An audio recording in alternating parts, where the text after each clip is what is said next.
Atom bomb मानव के हाथों बनाया गया इंसानियत को तबाह करने वाला सबसे घातक हथियार है। एक ऐसा शस्त्र जो बरसों नहीं बल्कि सदियों तक मानवता को जख्म देता रहा है।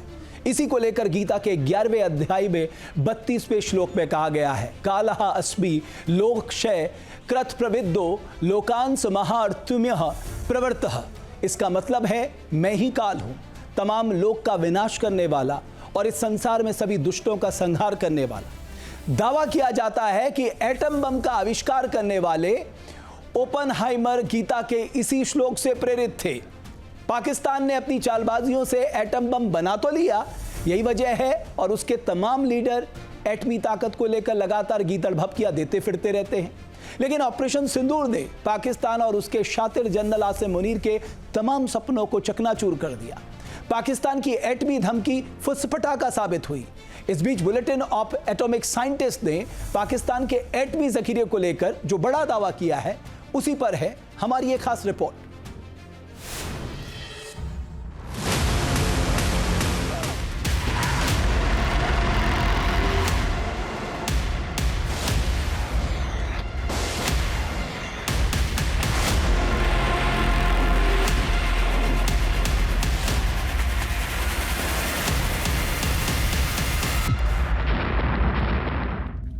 ऑपरेशन सिंदूर ने पाकिस्तान के होश उड़ाए।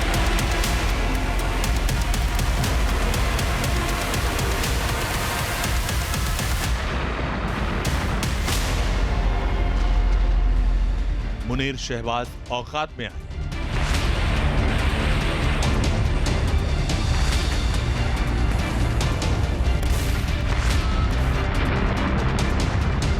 हिंद की सेना के शौर्य ने डराया। पाकिस्तान में शोर, भागो भागो भारत आए।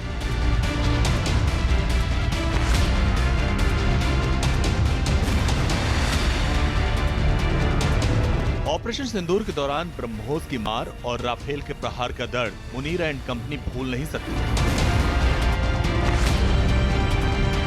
पहलगाम आतंकी हमले के जवाब में हिंदुस्तान ने पाकिस्तान को ऐसा सबक सिखाया जिसकी गूंज बरसों तक आतंक का सरपरस्त ये मुल्क भूल नहीं सकता।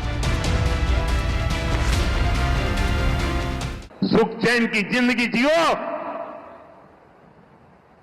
रोटी खाओ, वरना मेरी गोली तो है ही।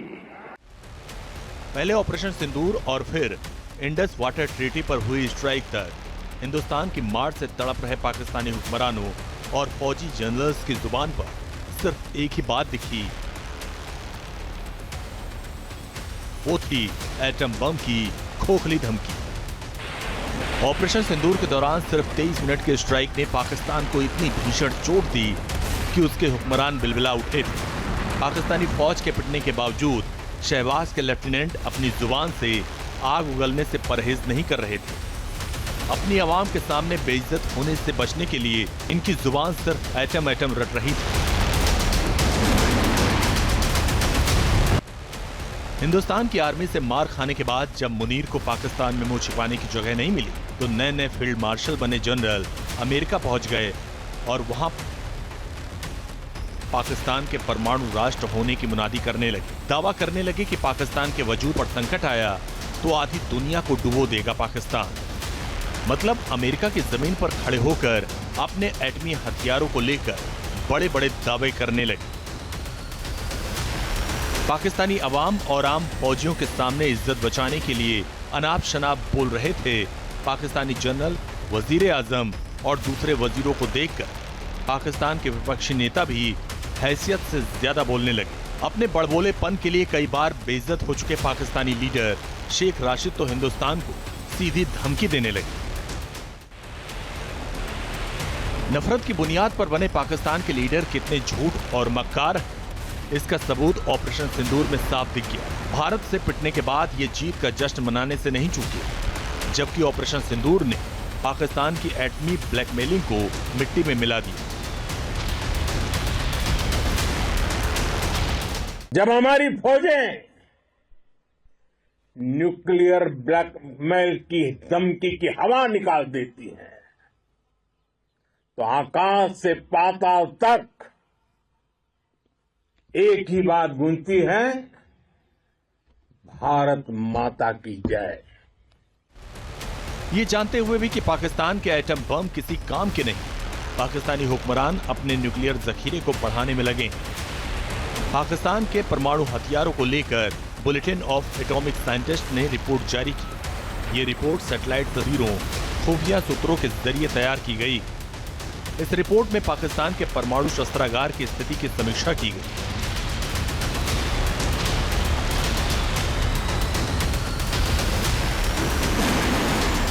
इसमें पाया गया कि पाकिस्तान के पास इस समय लगभग 170 परमाणु हथियार हैं।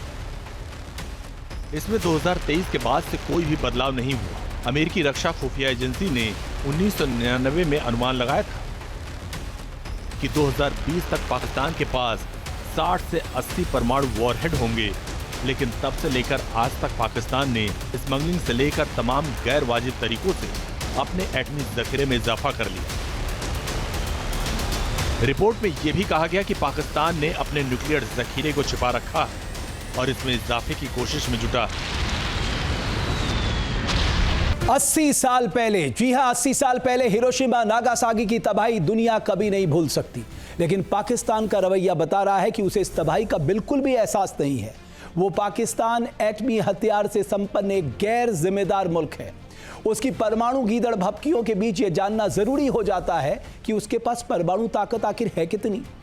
इस सिलसिले में पाकिस्तान की ओर से तो कभी आधिकारिक जानकारियां नहीं दी गई, लेकिन दुनिया के परमाणु वैज्ञानिक और विश्लेषक इसका अंदाजा लगाते हैं। फेडरेशन ऑफ अमेरिकन साइंटिस्ट की ताज़ा रिपोर्ट बताती है कि पाकिस्तान की रणनीति में टैक्टिकल परमाणु बमों को बनाने पर जोर है। रिपोर्ट में यह भी साफ कहा गया है कि पाकिस्तान के परमाणु बमों के पीछे सबसे बड़ी ताकत चीन है। इस रिपोर्ट के मुताबिक पाकिस्तान के काहुटा और गढ़वाल में यूरेनियम एनरिचमेंट प्लांट है। मतलब ये कि यहां पर परमाणु हथियारों में इस्तेमाल किए जाने लायक यूरेनियम बनाया जाता है। पाकिस्तान ने अपने पंजाब प्रांत में खुशाब में एक परमाणु प्लांट और बनाया है। इसमें 4 heavy water plutonium production reactor बनाए गए हैं। इसके अलावा पाकिस्तान नीलोर, फतेहगंज, वाहा और चश्मा में परमाणु हथियारों में इस्तेमाल होने वाली रेडियो एक्टिव सामग्री यानी फिसाइल मटेरियल के उत्पादन पर काम कर रहा है। इस्लामाबाद के पश्चिम में काला चिट्टादार की पहाड़ियों में नेशनल डेवलपमेंट कॉम्प्लेक्स में पाकिस्तान परमाणु हथियार ले जाने में सक्षम मिसाइलों और उनके मोबाइल लॉन्चर के विकास की फैसिलिटी का तेजी से विस्तार कर रहा है। ऑपरेशन सिंदूर के दौरान पाकिस्तान का किनारा हिल चर्चा में आया था। दावा किया जा रहा है कि भारत के ब्रह्मोस अटैक में पाकिस्तान के किराना हेल्थ न्यूक्लियर फैसिलिटी बर्बाद हो गई। पाकिस्तानी आर्मी और सरकार इस दावे पर बेशक खामोश रही। इस बीच खबर यह है कि पाकिस्तान के एटमी जखीरे पर अब चीन की नजर लग गई है। जहां भक्ति है हर शब्द में, कथाओं में छुपे हैं दिव्य रहस्य और ज्योतिष देता है जीवन को दिशा। धर्म से जुड़ी हर बातों को जानने के लिए हमारे चैनल स्तुति को सब्सक्राइब करें। चैनल पर जाने के लिए इस लिंक पर क्लिक करें।